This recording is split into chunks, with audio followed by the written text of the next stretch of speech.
أعوذ بالله من الشيطان الرجيم بسم الله الرحمن الرحيم الرحمن علم القرآن خلق الإنسان علمه البيان رب اشرح لي صدري ويسر لي أمري واحلل عقدة من لساني يفقه قولي فالحمد لله والصلاة والسلام على رسول الله وعلى آله وصحبه أجمعين ثم أما بعد. Once again everyone, Assalamu alaikum wa rahmatullahi wa barakatuh.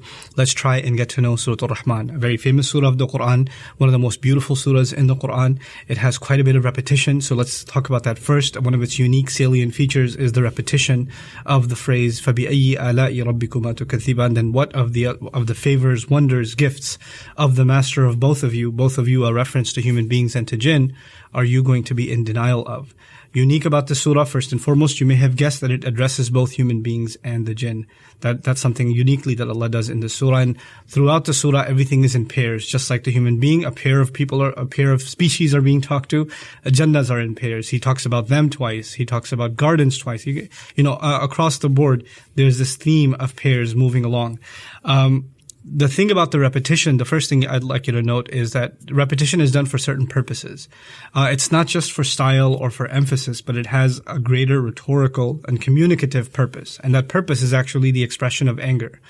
How much more ungrateful can you be? How much more ungrateful can you be? How much more ungrateful can you be? It's this progression of Allah's anger towards people who just completely reject the idea of gratitude, who don't look around them and feel any need, any compulsion to want to be thankful for what they've been given.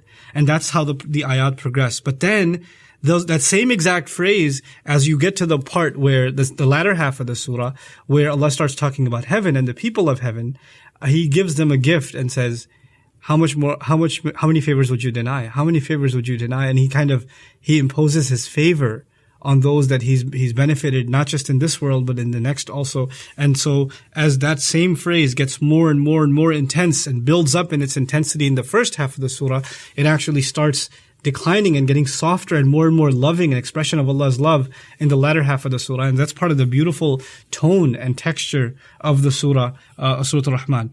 Now, about the subject matter of the surah, it's interesting that it's broken up into about 5 passages. You can say that there are 5 distinct subject matter in the surah. And the first of them, of course, is Allah's grand gift of the teaching of the Quran. Ar-Rahmanu 'allama al-Quran. That's the first core subject matter, and how the Quran is catered to the nature of human beings and how it resonates with their inner selves, and how that's an expression of Allah's love, care, and mercy, and that's why it's predicated by Ar-Rahmanu 'allama al-Quran, not Al-Alimu 'allama al-Quran. The one who knows everything taught the Quran. No, the one who is exceedingly and unimaginably loving and merciful and caring is the one who taught the Quran. So Allah's act of teaching the Quran is an act of His love, care, and mercy. That's the first passage. Beyond that, He says, well, for the people who don't appreciate the marvel of this book, they tend to be the same people that don't appreciate the marvel in anything. They don't appreciate the marvel all around them. So He starts pointing out things all around us, like the creation of the sun and the moon, ash-shamsu wal-qamar bi-husban, wan-najmu wash-shajar, the star, the tree. And these are particularly to the Arab taste, because the Arabs didn't have much of a landscape, but at night they could appreciate a sky full of stars. And in the daytime, one rare tree they'll find out in the desert landscape, and it's a symbol of beauty to them. So He calls on the things that they look upon as symbols of beauty. And for pondering and for appreciation, He starts talking about the oceans and the pearls that come out of the oceans, how the ships sail in the sea, and and then He says how all human beings are dependent on Him. So these worldly gifts of Allah are the second. So the first was the heavenly gift of Allah, which is the revelation. The second passage are the worldly gifts that people are in denial of, that are all around them, that they should ponder upon. The third passage of the surah is actually about Judgment Day. And He basically gathers both human beings and jinns. سَنَفْرُغُ لَكُمْ أَيُّهَا الثَّقَلَانِ. 2 large, heavy gatherings, heavy communities, and He gathers them together, and Judgment Day has begun.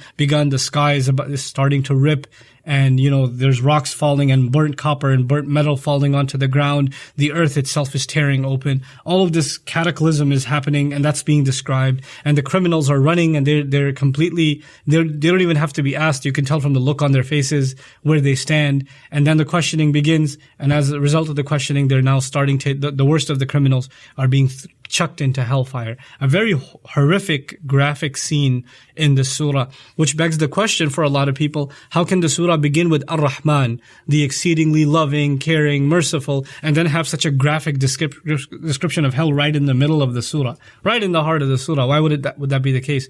This is actually part of Allah describing His mercy. Why? Because whether you like it or not, hellfire exists. And it's better for you to hear about it and be horrified by its description in word rather than having to see it.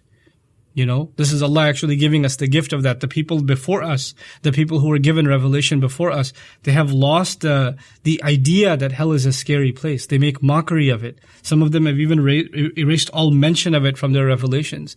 For Muslims, hell is never a joke because Allah doesn't let it be. It's too serious of a thing. And that's a gift of Allah to us. Imagine a danger is coming and people are taking it as a joke.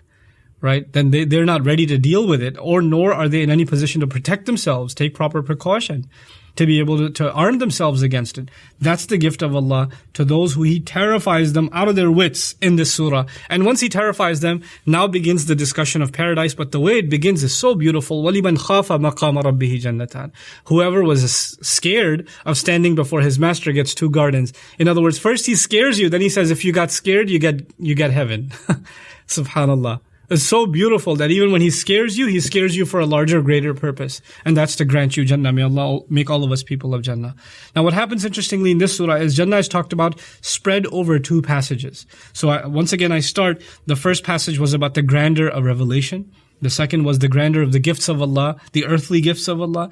The third was the consequences of those who are in denial of both of those things, judgment day and eventually hellfire. And then for those who got scared of that warning, they get 2 gardens. Those gardens start getting described with beautiful fruits and spouses and housing and waterfalls and all of it. And then وَمِن دُونِهِمَا, besides them there are 2 other gardens, and another 2 set of gardens get described, which is peculiar. You know, you got these 2, why not just give 1 description of gardens? Why break them up into 2? You know, and then describe them all over again as lusciously green with overflowing waterfalls with, you know, fruits like, pomegranate and dates, nakhlu wa rumman, you know, and then once again the mention of beautiful spouses and sitting on couches, rafrafin khudrin wa abqariyin hisan, and all kinds of exotic, you know, items that are sitting all around them like imported goods, you know, and decoration pieces in their housing. That's the description of this second heaven. And if you'll appreciate this organization of 1, 2, 3, 4, 5, Quran, worldly gifts, you know, judgment and hell, heaven 1 and heaven 2. You can talk about it like that. These 5 subjects, when you understand the placement of this amazing surah, the surah that is coming right after this is Waqi'ah. And Surah Al-Waqi'ah actually discusses these 5 concepts in reverse order. The last thing talked about in Surah Al-Waqi'ah, one of the last passages, فَلَا أُقْسِمُ بِمَوَاقِعِ النُّجُومِ وَإِنَّهُ لَقَسَمٌ لَوْ تَعْلَمُونَ عَظِيمٌ إِنَّهُ لَقُرْآنٌ كَرِيمٌ. The greatness of the Qur'an is at the end of Surah Al-Waqi'ah. If you work back, and this was the first subject here, as you work backwards in Surah Al-Waqi'ah, Allah says, أَأَنْتُمْ أَنْشَأْتُمْ شَجَرَتَهَا أَمْ نَحْنُ الْمُنْشِئُونَ أَأَنْتُمْ أَنزَلْتُمُوهُ مِنَ الْمُزْنِ أَمْ نَحْنُ الْمُنْزِلُونَ. You know, Allah asks, are you the one growing the crop? Are you the one creating the fire? Are you the one that, you know, produces the rain, etc., etc.? Like he keeps asking these questions as if Allah is the one who does them. He asked the question, do you? Which is exactly the same. The second last is exactly the same as the second subject here, the worldly gifts of Allah, put in the form of a question. Then on the third subject there, interestingly enough, is the people of the left hand. This is an expression in the Quran for people who are given their book of deeds in their left hand, which means that they're in trouble, basically, on Judgment Day. And if you notice, the third middle subject here in Surah Rahman was actually also hellfire. So the people who receive the book in their left hand are terribly judged, and they're given the worst sentences, you know. And then in the beginning of Surah Al-Waqi'ah, you've got 2 groups of people. As-sabiqun and ashabul yamin. The first and the foremost, and the people of the right hand. There are 2 groups of people. First and the foremost, the highest ranking of the believers, who were the first to step into the faith, regardless of the consequences, and made the greatest of sacrifices. But they're not the only ones, the great heroes of the faith. There are also those who happen to be good people, anybody who gets the record in their right hand. So there are 2 levels of good people. And interestingly enough, we just saw in Surah Rahman, there were 2 different levels of Jannah being described, 2 different categories of heavens being described. This is just part of the coherence and how the Quran just syncs together. how things tie together in this remarkable book. Surah Al-Rahman is a very easy surah to memorize, especially if you understand the order and the subject matter. Inshallah, it should be no problem for you to memorize it and ponder over its meanings. Barakallahu li wa lakum. Assalamu alaikum wa rahmatullahi wa barakatuh.